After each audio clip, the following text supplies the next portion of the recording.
Hello दोस्तों, I hope you all are well and you are well preparing for your NET exam that will be done on your 1st अगस्त। तो इसके लिए दोस्तों सबसे important चीज़ फ़िलहाल आपके लिए एक हल्की सी सूचना कि इस टाइम पे कोविड की सिचुएशन काफ़ी क्राइसिस लेवल पे है। तो प्लीज़ बी केयरफुल और अपने घर वालों को इस टाइम पे थोड़ा समझा के रखें कि आप बाहर ना निकलें, क्योंकि हम तो घर पे हैं ही हैं।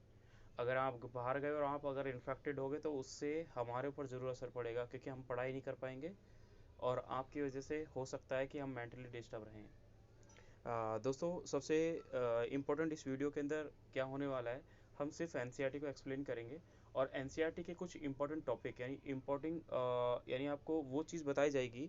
जैसे अगर बेसिक में अगर हम बात करें तो यहाँ पर क्या बताई जाएगी, आपको आपको बताया जाएगा कि किस लाइन से निट में क्वेश्चन पूछा जा चुका है ना।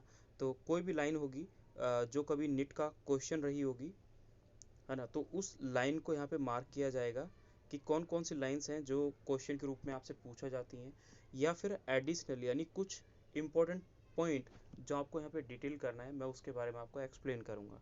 अब है क्या वो चीज़, थोड़ा बेसिक समझ लेते हैं, उसके बाद मैं टॉपिक को थोड़ा कवर करूँगा कि मैं अभी आपको क्या बताने वाला हूँ। तो वो देख लेते हैं। आपको पता है बायोलॉजी जो है, टोटल बायोलॉजी के अंदर इस टाइम पे 90 क्वेश्चन आएंगे। बायोलॉजी में टोटल 90 क्वेश्चन हैं। 45 आपके बायोलॉजी से हैं और 45 आपके बॉटनी से हैं, ओ सॉरी, बायोलॉजी नहीं मतलब जूलॉजी से हैं, और 45 आपके बॉटनी से हैं। बट ऐसा आपको निट के टाइम पे मिलेगा नहीं। ज़रूरी नहीं है कि आपको 45 ही मिले। ऐसा होता है कि मैक्सिमम जो रेशो होता है वो बॉटनी का ज़्यादा होता है, यानी बॉटनी में से मैक्सिमम क्वेश्चन पूछे जाते हैं। वो 50 भी हो सकते हैं, वो 55 भी हो सकते हैं। बट जूलॉजी में से हमेशा वही 35 to 40 क्वेश्चन, वेरिएशन है दोनों में, हर साल अलग अलग टाइप से पूछा जाता है। ज़्यादा क्वेश्चन इससे आते हैं। बट हम यहाँ पे जूलॉजी में मैं आपको क्या बताना चाहता हूँ, हम पढ़ रहे हैं इस टाइम पे जो हमारा टॉपिक है हमारा ह्यूमन फिजियोलॉजी। अब ह्यूमन फिजियोलॉजी में टॉपिक आपका जो दे दिया यानी ह्यूमन फिजियोलॉजी। अब इस ह्यूमन फिजियोलॉजी के अंदर टोटल हम क्या करेंगे, 7 चैप्टर को लाइन वाइज डिटेल करेंगे। अब 7 चैप्टर आपको दे रखे हैं, टोटल 7 चैप्टर को हम डिटेल करेंगे ह्यूमन फिजियोलॉजी के अंदर। अब 7 चैप्टर से अप्रोक्सीमेट निट में सिर्फ ह्यूमन फिजियोलॉजी से 12 to 15 क्वेश्चन पर ईयर पूछे जाते हैं। अब दोस्तों ये सबसे इम्पोर्टेंट चीज़ हो गई कि भाई पर ईयर पर ईयर इससे अगर क्वेश्चन पूछा जा रहा है तो उस चीज़ को आपको ध्यान रखना है कि पर ईयर 12 से 15 क्वेश्चन आ रहे हैं। दैट्स मीन आपके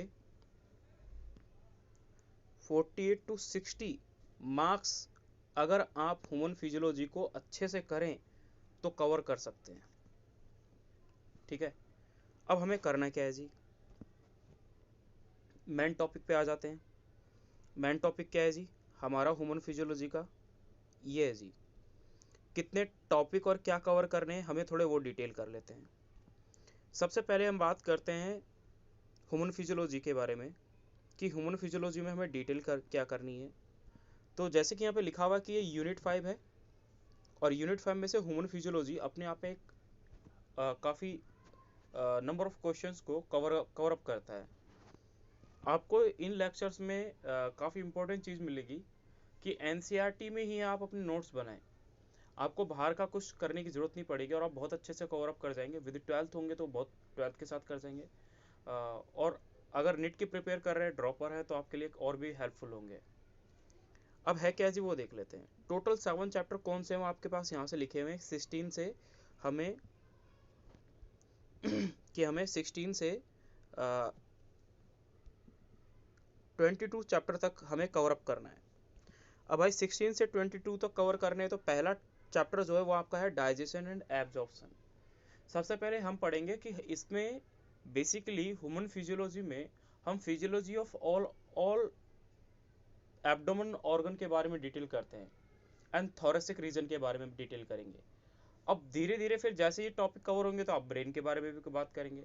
तो ह्यूमन फिजियोलॉजी में कंप्लीट ह्यूमन बॉडी के ऑर्गन पार्ट जो होते हैं वो इन्वॉल्व होते हैं।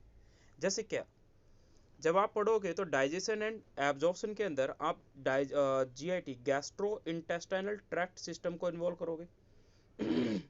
ये आपका 16 चैप्टर हो जाएगा जी। जब आप breathing and exchange of gases की बात करेंगे तो यहाँ पर आपके लंग्स इन्वॉल्व हो जाएंगे जी, 17 चैप्टर की बात हो गई। जब बॉडी फ्लूइड एंड सर्कुलेशन की बात करेंगे तो यहाँ पर आपके हार्ट इन्वॉल्व हो जाएगा। अगर 19 की बात करेंगे तो यहाँ पर किडनी ऑर्गन इन्वॉल्व है, किडनी के बारे में बात की जाती है 19 ऑर्गन में। लोकोमोशन एंड मूवमेंट, इसमें हमारी बॉडी का कौन सा पार्ट इन्वॉल्व होगा, तो यहाँ पर इन्वॉल्व होता है जी मसल प्लस आपकी बॉडी की बोन्स। ये आपका 20 चैप्टर में आप कवर अप करते हो। अब बचा आपके पास 21 जिसमें आप न्यूरल कंट्रोल एंड कोऑर्डिनेशन, यानी क्या, आप इसमें नर्व प्लस ब्रेन के बारे में डिटेल करोगे 21 में। ब्रेन के बारे में मतलब क्या, ब्रेन के कौन कौन से पार्ट होते हैं, उनका फंक्शन क्या होता है, कैसे क्या कोऑर्डिनेशन होता है, कैसे हमारी बॉडी के एक्टिविटी जो है वो परफॉर्म की जाती है by the help of the brain, या फिर हम टाइप्स ऑफ नर्वस सिस्टम पढ़ेंगे। वो सारी डिटेल हम यहाँ पे डिटेल करते हैं। उसके अलावा जो लास्ट आपका टॉपिक बचता है वो बचता है जी 22nd chapter, that's a chemical coordination and integration. ये सारी की सारी डिटेल ब्रेन की आ जाती है कि ब्रेन जो है वो कैसे केमिकल सीक्रेट करके हमारी बॉडी को कोऑर्डिनेट कराता है और वर्क करवाने में हेल्पफुल होता है। तो 21 का आता है कि इसमें, सॉरी 22nd का आता है कि इसमें ब्रेन से सीक्रेट होने वाले जो केमिकल हैं, या फिर ब्रेन में जो हमारी ग्लैंड्स प्रेजेंट हैं, ब्रेन के पार्ट में जो ग्लैंड्स प्रेजेंट हैं डिफरेंट टाइप के, वो भी एक ऑर्गन है। जैसे हाइपोथैलेमस एक सेपरेट ऑर्गन है जो ब्रेन के अंदर हम पढ़ते हैं। पिट्यूटरी ग्लैंड वो भी एक सेपरेट ऑर्गन है जो भी आप ब्रेन के अंदर डिटेल करेंगे। तो ये सारी की सारी चीज जो है यानी हेड रीजन में आ गया। तो यहाँ पर सारे रीजन क्या है, सारा रीजन ये हुआ कि आपने अलग अलग रीजन की बात करी, जिनमें से ये 2 रीजन जो आए ये आपके आ जाएंगे थोरैक्स रीजन में। थोरैक्स यानी आपका चेस्ट वाला पार्ट, उस रीजन में आपके लंग्स और हार्ट प्रेजेंट होगा। जीआईटी के अगर हम बात करें, जीआईटी यानी गैस्ट्रो इंटेस्टाइनल ट्रैक्ट और किडनी, यानी 16 और 19 चैप्टर की अगर आप बात करेंगे तो वो कौन से पार्ट में आ जाएंगे जी, एब्डोमेन पार्ट में आ जाएंगी। और लास्ट वन बचा आपका ब्रेन। तो ब्रेन में आपका 21 और 22 है, और उसके अलावा से फिर आप डिटेल करते हो तो मसल्स और बोन, ये भी एक असल से अलग से एक टॉपिक है। तो टोटल हम यहाँ पर 4 रीजनों के बारे में प्रॉपरली बहुत डिटेल में बात करेंगे, जिनमें से थोरैक्स होगा, एब्डोमेन होगा, ब्रेन होगा, और हमारे बॉडी मसल्स एंड बोन होगी। हम उनके बारे में यहाँ पे इस पूरे चैप्टर में डिटेल करेंगे। तो स्टार्ट करते हैं अपने बेसिक से कि इस चैप्टर के अंदर आपको क्या डिटेल करना है क्या नहीं करना। तो आते हैं अपने नेक्स्ट टॉपिक पे।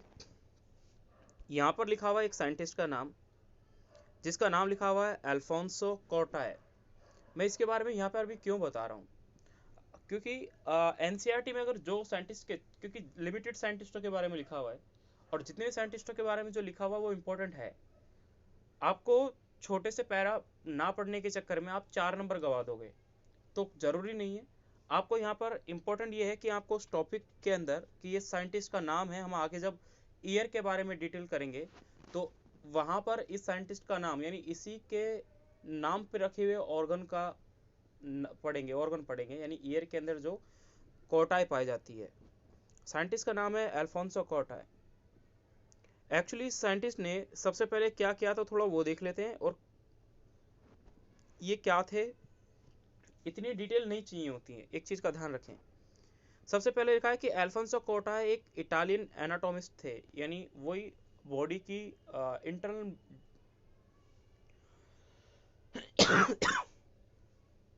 इंटरनल ऑर्गन की जो स्टडी करते हैं, यानी चीराफाड़ी करने के बाद जब पढ़ाई करते हैं, एनाटोमिस्ट वही है।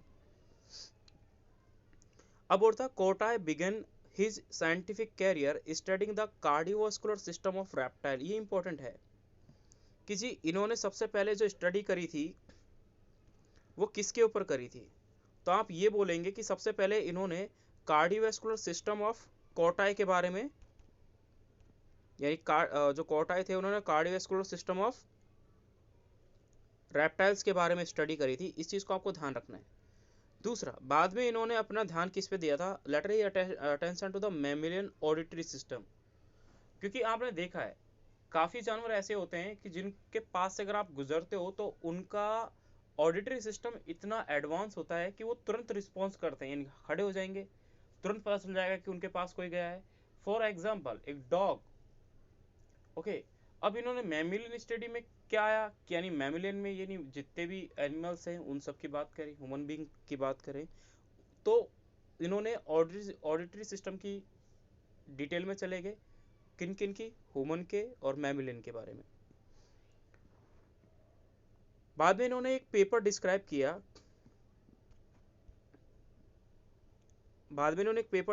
यानी पब्लिश किया इन्होंने एक पेपर, पब्लिश ए पेपर जिसमें डिस्क्राइब किया structure located on the basilar membrane, जिनको ऑर्गन ऑफ कोटाई कहा जाता है।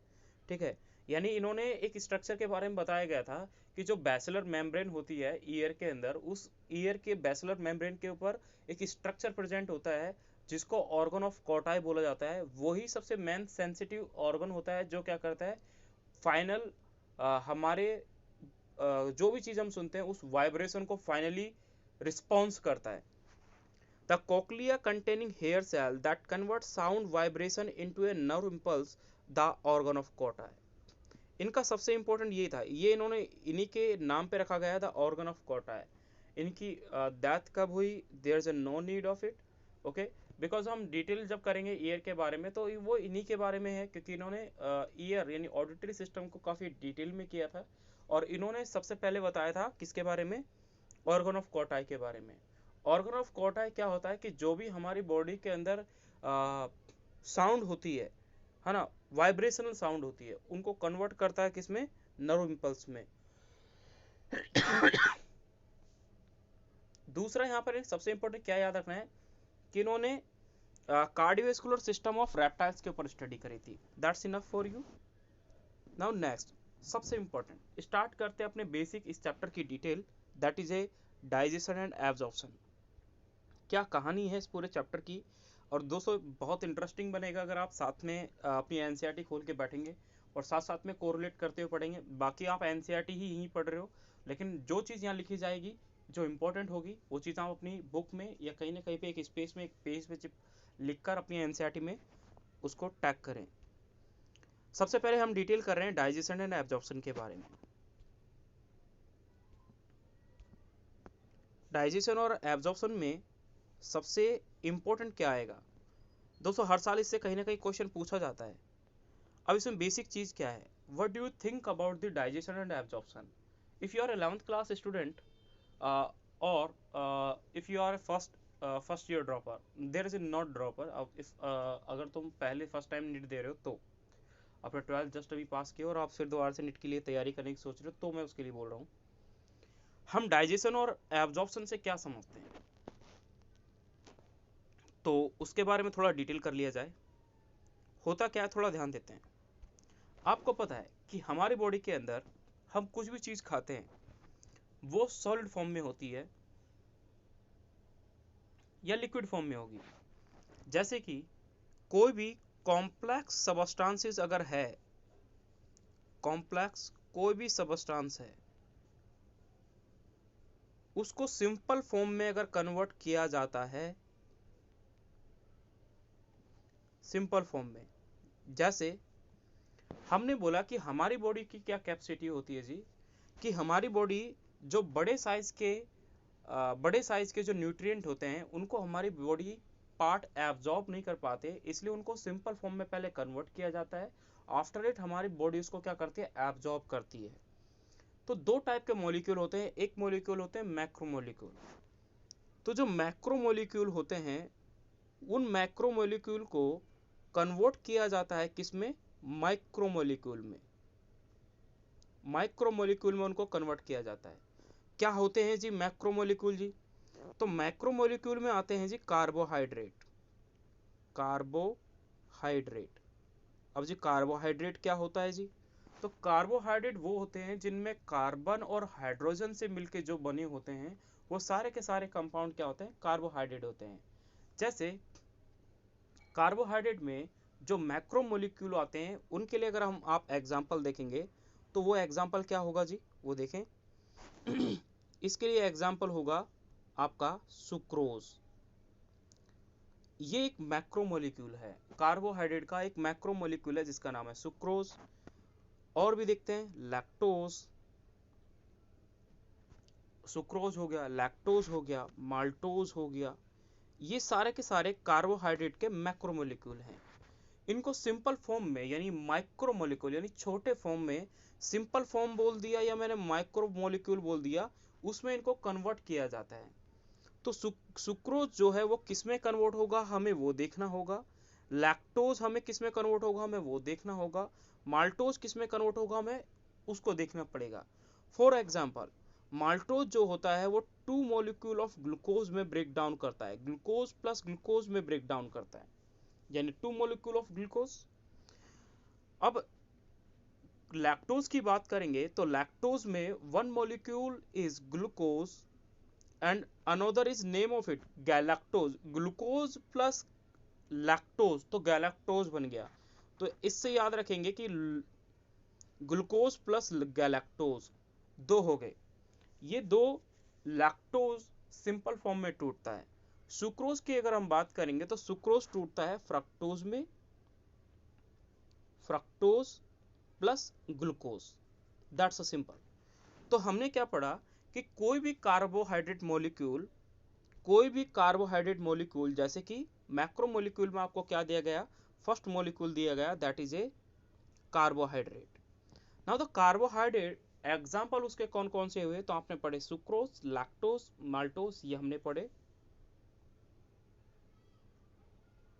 उसके बाद हम सबसे सिंपल में और मॉलिक्यूल के बारे में देखेंगे, तो कौन से मॉलिक्यूल होते हैं वो देख लेते हैं।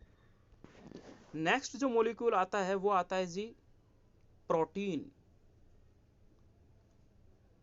अब प्रोटीन को आप बायोमोलिक्यूल के चैप्टर को विजिट करें और वहां पे देखें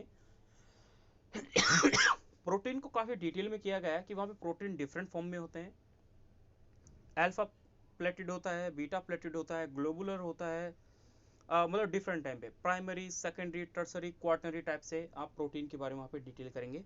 तो इसके लिए आप बायोमोलिक्यूल का जो चैप्टर है आप एक बार उसको देख लें, आपको वहाँ पर समझ में आ जाएगा कि इसमें आपको क्या क्या पढ़ना है।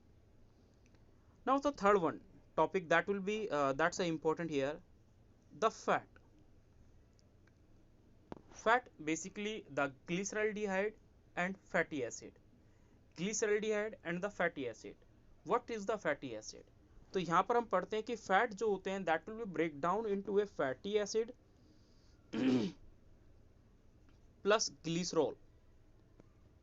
Now fatty acid is basically of two type, that is a saturated fatty acid and unsaturated fatty acid। तो इसके लिए भी एक बार आप बायोमोलिक्यूल के चैप्टर को विजिट करें, वहां पर आपको फैट की पूरी डिटेल बताई गई है, बहुत अच्छे से उसको एक्सप्लेन किया गया है और समझाया गया है।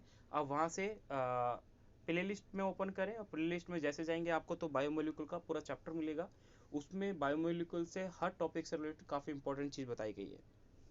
Okay, now next we detail here the last one, the macromolecule, fourth one that is a lipid।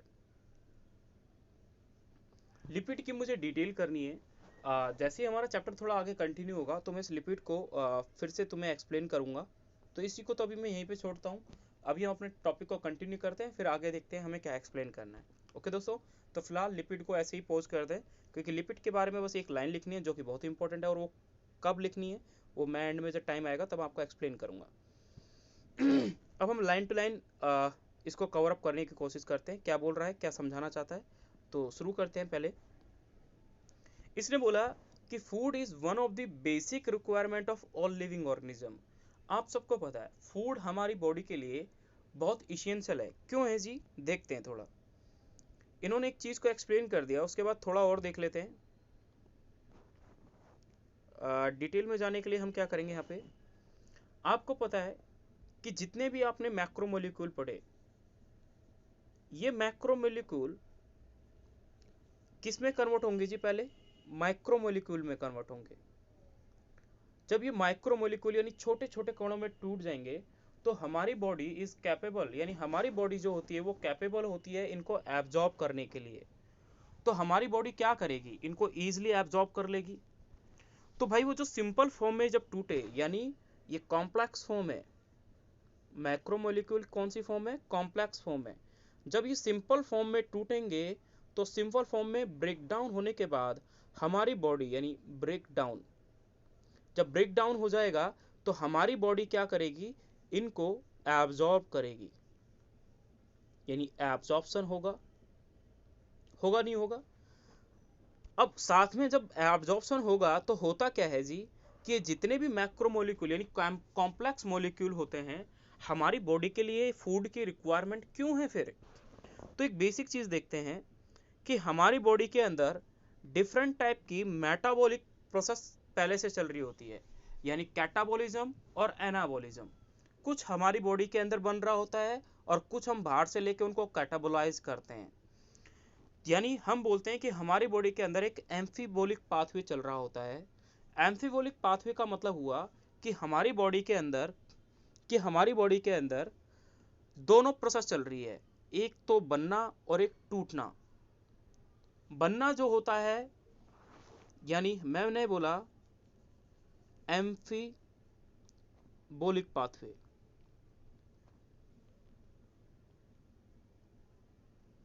अब इस एम्फीबोलिक पाथवे से मैंने क्या समझा जी, वो देखते हैं कि इसमें दो प्रोसेस चल रही होती हैं। एक चल रहा होता है जी एनाबोलिज्म,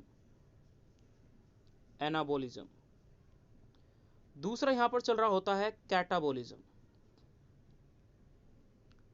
एनाबोलिज्म का मतलब होता है किसी चीज का सिंथेसिस यानी फॉर्मेशन। यहां पर फॉर्मेशन की बात करते हैं और यहां पर बात करते हैं ब्रेक डाउन की, किसी चीज के ब्रेक करने की, कोई भी चीज, चाहे मेम्ब्रेन या कुछ भी। अब आपने जो भी फूड मटेरियल खाया उसका क्यों खाया आपने, आपको क्या जरूरत पड़ी किसी फूड को, फूड की रिक्वायरमेंट की क्यों जरूरत पड़ी। तो मैंने बोला कि हमारी बॉडी में कि जब एनाबोलिज्म और कैटाबोलिज्म दोनों प्रोसेस चल रही है तो हमारी बॉडी के जो टिश्यू हैं उनको रिपेयर करने की जरूरत पड़ेगी। यानी भाई उनमें कहीं ना कहीं तो कुछ ना कुछ तो डैमेज हो रहा होगा ना। जब कहीं ना कहीं कुछ ना कुछ डैमेज हो रहा है तो उस डैमेज को रिपेयर करने की जरूरत पड़ेगी। और जब रिपेयर करने की जरूरत पड़ेगी तो जी वो रिपेयर कैसे करेंगे उस चीज को हमें देखना है। तो टॉपिक पे आते हैं अपने, वहां से और आपको समझ में आएगा। ये देखो यहां पर इसने सबसे पहले बोला कि food is one of the basic requirement of all living organism. The major component of our food are the carbohydrate, protein and fats. Lipid को यहां से कुछ टाइम के लिए सेपरेट कर रखा है वो, क्योंकि वो एक टाइप का फॉल्स मैक्रोमोलिक्यूल होता है। क्यों होता है मैं बाद में उसको एक्सप्लेन करूंगा थोड़ा। नाउ ये वो मॉलिक्यूल होते हैं जो हमारी बॉडी को लार्ज अमाउंट में चाहिए होते हैं, यानी कार्बोहाइड्रेट, प्रोटीन और फैट। कार्बोहाइड्रेट क्यों चाहिए होता है जी हमें लार्ज अमाउंट में, क्योंकि ये एनर्जी का सोर्स है, क्योंकि ग्लूकोज ब्रेक डाउन यानी ग्लूकोज का फॉर्मेशन करेगा। प्रोटीन क्यों चाहिए जी, प्रोटीन इसलिए चाहिए क्योंकि हमारी मसल्स हैं उनको बिल्डअप करने के लिए प्रोटीन की रिक्वायरमेंट होती है। फैट की क्यों नीड होती है, हमारी बॉडी के अंदर कई ऐसे पाथ होते हैं जिनके अंदर फैट मॉलिक्यूल की नीड पड़ती है। Now vitamin and minerals are also required in small amount. देखो विटामिन और मिनरल्स ये ऐसे दो कंपोनेंट होते हैं। मिनरल्स मतलब वही आपका फॉस्फोरस हो गया, जिंक हो गया, है ना, या फिर और डिफरेंट टाइप के जितने भी आप पढ़ते हो, कार्बन हो गया, हाइड्रोजन हो गया, ऑक्सीजन हो गया, ये कुछ मॉलिक्यूल जो होते हैं, बोरोन हो गए, ये जो मॉलिक्यूल हैं, मैग्नीशियम, कैल्शियम, या आप क्या करते हैं अपने फूड से इनडायरेक्टली किसी ना किसी फॉर्म में यूज ही कर लेते हैं। तो विटामिन और मिनरल्स जो हैं ये लिमिटेड ही चाहिए होते हैं, क्योंकि जब भी आप कोई ग्रीन वेजिटेबल फूड्स खाते हैं तो उसमें आपकी इनकी रिक्वायरमेंट फुलफिल हो जाती है, तो आपको कोई टैबलेट या मेडिसिन की रिक्वायरमेंट नहीं पड़ती। इसलिए ये किस में चाहिए होते हैं, स्मॉल क्वांटिटी में चाहिए होते हैं। लार्ज क्वांटिटी में कौन से मॉलिक्यूल चाहिए होते हैं, मेजर कंपोनेंट चाहिए होते हैं जो मैक्रो मॉलिक्यूल हैं। अब फूड का काम क्या होता है, फूड का काम होता है कि हमारी बॉडी के अंदर food provide the energy and सबसे इंपॉर्टेंट कि organic material for growth and repair of tissue. आपको पता है कि बॉडी के अंदर वही एनाबॉलिज्म कैटाबॉलिज्म प्रोसेस चल रही है, तो उस प्रोसेस को मेंटेन यानी अपनी बॉडी को मेंटेन बनाए रखने के लिए कि उनकी रिपेयर होना जरूरी है। और रिपेयर करने के लिए एनर्जी चाहिए होगी, तो एनर्जी कहाँ से मिलेगी जी, फूड से मिलेगी। The water we take play important role in the metabolic process. Water का बहुत बड़ा इंपॉर्टेंट रोल होता है हमारी बॉडी के अंदर, क्योंकि हमें पता है हमारी बॉडी जो होती है वो 82% वाटर की बनी हुई है। जब इवोल्यूशन चैप्टर के बारे में डिटेल करते हैं तो हम बात करते हैं कि ह्यूमन का इवोल्यूशन वाटर से हुआ है, यानी ओशियन से हुआ है, एक कीमोसिंथेटिक बैक्टीरिया से। And also prevent the dehydration of body, यानी पानी जो होता है वो बॉडी में पानी की कमी को भी प्रिवेंट करता है, यानी डिहाइड्रेशन, बॉडी का डिहाइड्रेशन। अगर बॉडी में पानी की कमी हो जाएगी तो बॉडी के काफी ऑर्गन जो हैं वो वर्क करना बंद कर देंगे। Biomacromolecule in the food can not be utilize in our body in their original form, यानी वो मैक्रोमोलिक्यूल फॉर्म में कभी भी एब्जॉर्ब नहीं होते। इसलिए वो क्या करते हैं, they have to broken down, वो ब्रोकन डाउन करते हैं, वो टूट जाते हैं या converted into the simple substances and in the digestive system, यानी डाइजेस्टिव सिस्टम मतलब अपना जीआईटी जो होता है, गैस्ट्रो इंटेस्टिनल ट्रैक्ट जो होता है, यानी माउथ से लेके एनस तक का जो पार्ट है, ये गैस्ट्रो इंटेस्टिनल ट्रैक्ट है। इसमें हुआ क्या जी, इसमें ये हुआ कि जो मैक्रोमोलिक्यूल थे वो सिंपल फॉर्म में टूट गए।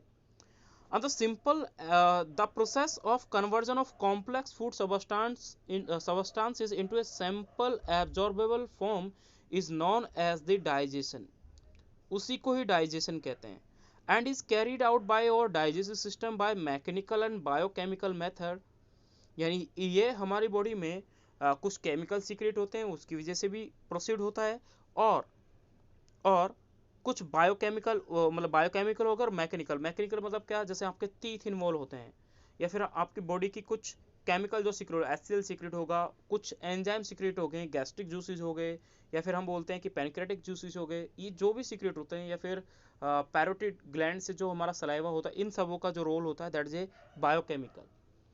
हम यहाँ पर पूरे चैप्टर के अंदर डिटेल करेंगे किसके बारे में, बायोकेमिकल मेथड के बारे में। पूरा चैप्टर बायोकेमिकल के आधार पर है और हमें इसी को ही एक्सप्लेन करना है। Now first of all we detail here about the digestive system क्या है जी। तो डाइजेस्टिव सिस्टम क्या है, ये एक सिंपल और सबसे इजी है आपको समझने के लिए। ये पूछा भी है ना, ये लाइन ऐसे बोलते हैं ना कि काफी बार 4 लाइनें क्वेश्चन में आ जाती हैं, तो वहां पे क्या पूछा जाता है, वहां पे पूछा जाता है डाइजेस्टिव सिस्टम क्या है, तो लाइन यही कोड कर देंगे कि alimentary canal and the associated glands जो हैं वो सारे के सारे ह्यूमन डाइजेस्टिव सिस्टम में कंसिस्ट की जाती है। ओके, तो इस चीज को आपको याद रखना है कि human digestive system consist of alimentary canal and the associated glands. Alimentary canal क्या है, एलिमेंट्री कैनाल है आपके माउथ से स्टार्ट हुआ और आपके एनस तक पहुंचा, एनस तक, ये एलिमेंट्री कैनाल इसमें इन्वॉल्व होती है। ओके, अब हमें एलिमेंट्री कैनाल के बारे में पहले डिटेल करना है, फिर उससे जो एसोसिएटेड ग्लैंड्स हैं हम उनके बारे में डिटेल करेंगे। What is the alimentary canal और क्या उसके वो पार्ट्स हैं।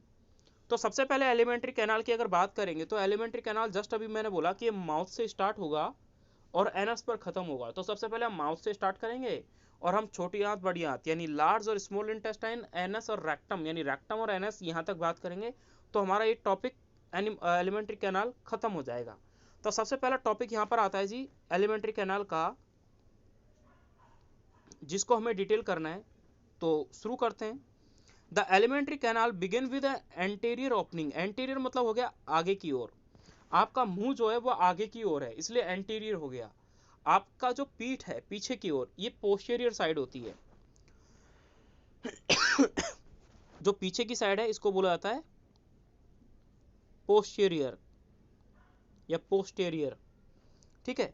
तो पोस्टीरियर होता है पीछे की ओर, आगे की ओर जो होता है उसको बोलते हैं एंटीरियर, यानी माउथ हमारा एंटीरियर साइड प्रेजेंट है।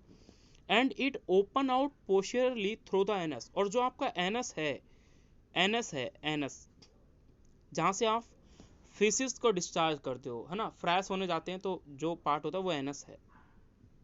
The mouth is lead to the buccal cavity और ओरल कैविटी। माउथ जो है वो बकल कैविटी और ओरल कैविटी को कवर अप करता है। अब क्या है जी वो देखें।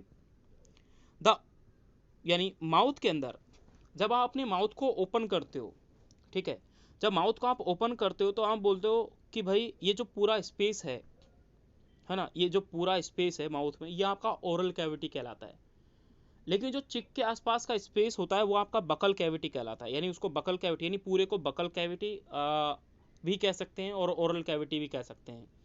बट बकल कैविटी वो वाला पार्ट हो जाता है जहां पर हमारा क्या है, कुछ मसल्स का पार्ट टच में रहता है। बट सिंपली एक वर्ड में याद रखो इस लेवल पर कि mouth lead to the buccal cavity. अब माउथ यानी आपके जो लिप्स हैं, टीथ, माउथ, लिप्स जैसे आपने ओपन करे तो आप कहाँ जाएंगे, सबसे पहले एक ओरल कैविटी में जाएंगे। यानी माउथ से आप सीधे कहाँ गए, बकल कैविटी या ओरल कैविटी में गए, यानी एक ओपन स्पेस में। जब आप ओपन यानी जैसे आप बकल कैविटी में पहुंचे तो आपने वहां जाने के बाद क्या देखा, जस्ट इमेजिन आपका मुंह बंद है अभी, यानी माउथ यानी लिप्स आपके चिपके हुए हैं, टीथ आपके एकदम क्लोजिंग है एक दूसरे के, तो ये आपका माउथ क्लोज है। लेकिन जैसे ही आपने माउथ ओपन करके आप माउथ के अंदर एंटर करें, फॉर एग्जांपल समझने के लिए, तो आप ओरल कैविटी यानी कि ऐसे स्पेस में पहुंच गए जिस स्पेस का नाम क्या है, ओरल कैविटी है। जब आप उस ओरल कैविटी में पहुंचे तो आपने आसपास में देखा, आपको क्या क्या चीज मिला। तो आपने देखा कि वहां पर मेरे को टीथ दिखे, वहां पर मुझे टंग दिखी, सामने जब मैंने देखा तो मुझे यूवुला दिखा। तो डिटेल करेंगे इन सबों के बारे में एक एक करके। तो फर्स्ट ऑफ ऑल यहाँ पे जो लिखा हुआ है उसके बारे में देख लेते हैं क्या बोल रहा है। यहाँ पर इन्होंने बोला कि the oral cavity has a number of teeth. Oral cavity के अंदर आपको नंबर ऑफ टीथ मिलेंगे, मस्कुलर टंग मिलेगी। दो पार्ट सबसे इंपॉर्टेंट यहाँ पे हैं कि ओरल कैविटी के अंदर आपको क्या मिलता है, यानी बकल कैविटी के अंदर आपको दो चीज मिलेगी, टीथ मिलेंगे जो आपने आसपास में देखा, और जब आपने नीचे देखा तो आपको क्या मिलेगी, टंग मिलेगी।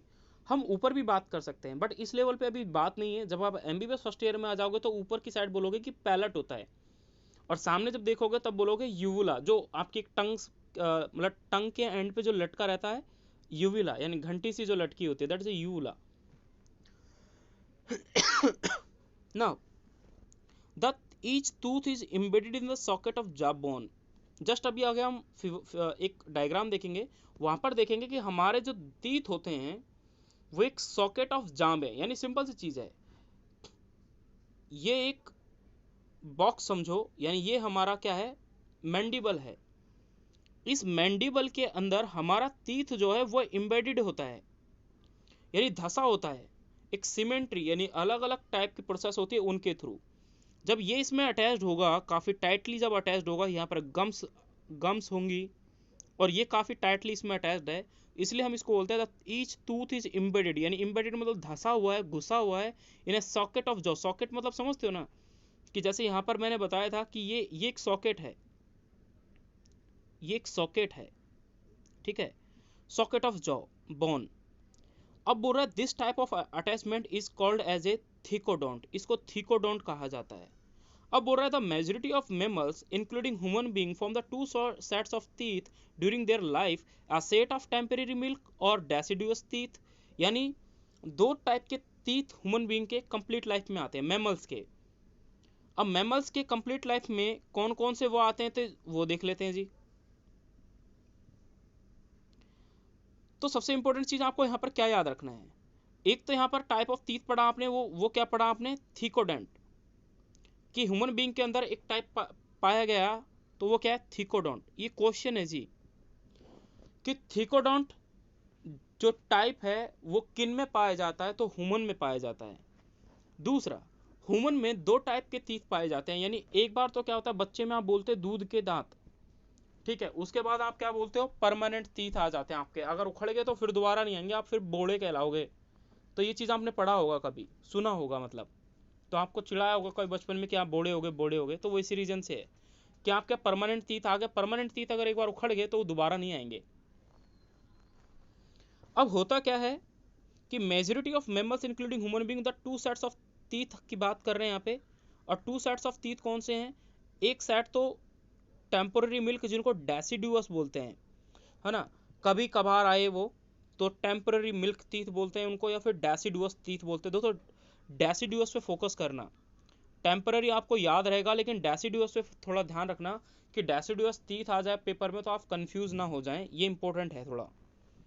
And teeth replace by set of permanent teeth. अब परमानेंट टीथ यानी अडल्ट टीथ, यानी अब तो वहाँ बड़े हो गए, और इस टाइप की जो डेंटेशन होती है उसको बोला था डाइफाइकोडोंट एंड अडल्ट ह्यूमन। ठीक है, अब यहाँ पर एक इंपॉर्टेंट चीज जो मुझे तुम्हें समझानी है, डाइफाइकोडोंट हो गया। अब एक क्वेश्चन लिख ले यहाँ पे, देखो मैंने यहाँ पर बोला ये क्वेश्चन है, ये क्वेश्चन मैंने बोला। सेकंड, ये भी क्वेश्चन का पार्ट है, ये एक्चुअली ये वाला ये दोनों के दोनों, और एक थर्ड में यहाँ पर लिख रहा हूं, ये क्वेश्चन का पार्ट है। क्या है जी? वो क्वेश्चन का पार्ट ये है कि ह्यूमन बीइंग के जो टीथ हैं, है ना, वो राउंडेड कस्प होता है ऊपर से। ह्यूमन बीइंग के जो टीथ होते हैं आपने देखा होगा वो राउंडेड कस्प शेप में होते हैं, कस्प। ओके, तो ह्यूमन बीइंग के जो टीथ हैं वो राउंडेड कस्प शेप में होते हैं। इनको कहा जाता है जी बूनोडोंट, बूनोडोंट। यानी ह्यूमन बीइंग के जो टीथ हैं वो देखेंगे राउंडेड टाइप में होते हैं, गोल गोल, थोड़ा ऊपर से नुकीले, हल्के फुल्के राउंडेड टाइप से होंगे, तो इनको बोला जाता है बूनोडोंट। तो ये क्वेश्चन किस टाइप से हुआ वो देखें। क्वेश्चन ये इस टाइप से हुआ जी कि क्वेश्चन आपसे ये पूछा जाएगा, क्या पूछा जाएगा यहाँ देखें, कि ह्यूमन बीइंग में किस टाइप की डेंटेशन देखी जाती है। तो आप बोलेंगे ह्यूमन बीइंग में बूनोडोंट, थिकोडोंट, डाइफाइकोडोंट। यानी ह्यूमन बीइंग में 3 टाइप की डेंटेशन देखी जाती है। अब वो 3 टाइप की कौन सी होती है, वो तीनों का क्वेश्चन ये है।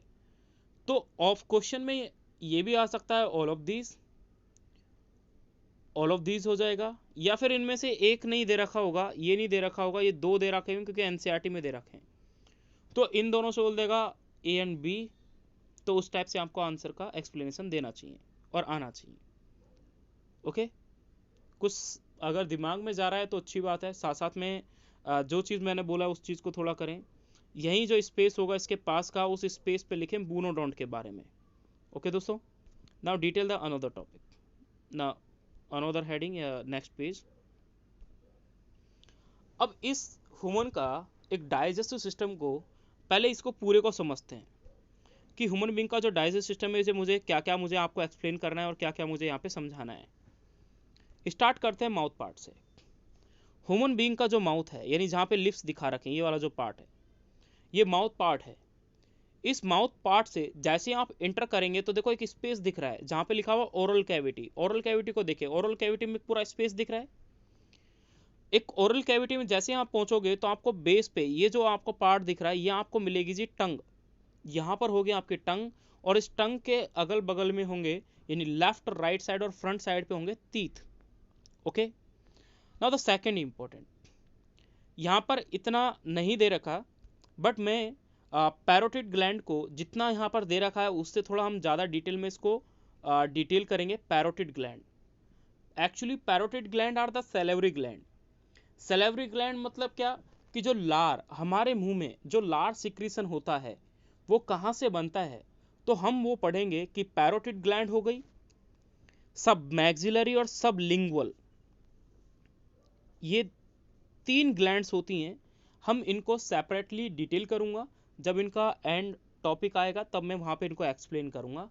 ओके, यानी माउथ पार्ट खत्म होने के बाद टीथ, और कुछ पार्ट खत्म होने के बाद हम पैरोटिड और सब मैक्सिलरी और सब लिंगुअल के बारे में डिटेल करेंगे। पैरोटिड है क्या जी, पहले डायग्राम में देख ले एक बार, क्योंकि जब पैरोटिड ग्लैंड में आगे पढ़ाऊंगा तो इसको आप बहुत अच्छे से पढ़ोगे, जब एमबीबीएस में आ जाओगे तो एनाटमी जब आप पढ़ोगे तो एनाटमी में आपको प्रॉपरली बताया जाएगा कि जो आपका ईयर लोब है, ईयर पार्ट दिख रहा है ना आपको, ये पूरा ये ईयर वाला है ना, ये जो पार्ट दिख रहा है ईयर का, इस पूरे के बिल्कुल इस वाले रीजन में आपको क्या मिलेगी जी, पैरोटिड ग्लैंड मिलेगी। ओके, कुछ पार्ट इसका, मैक्सिमम पार्ट जो होता है पैरोटिड ग्लैंड का वो फ्रंट ऑफ ईयर होता है। फ्रंट ऑफ ईयर मतलब क्या समझे, इस ईयर लोब को देखें, इस वाले पार्ट को देखें ईयर को, इसके जो ये फ्रंट पार्ट है, इसका जो ये फ्रंट पार्ट है, इस फ्रंट पार्ट पे क्या प्रेजेंट है, maximum portion of parotid gland present है।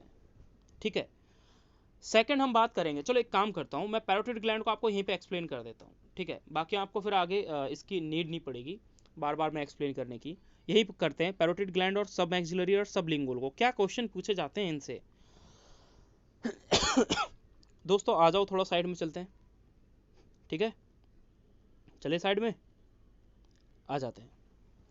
चलो भाई साइड में आ गए तो भाई पैरोटिड ग्लैंड थोड़ा डिटेल ही कर लिया जाए, है ना।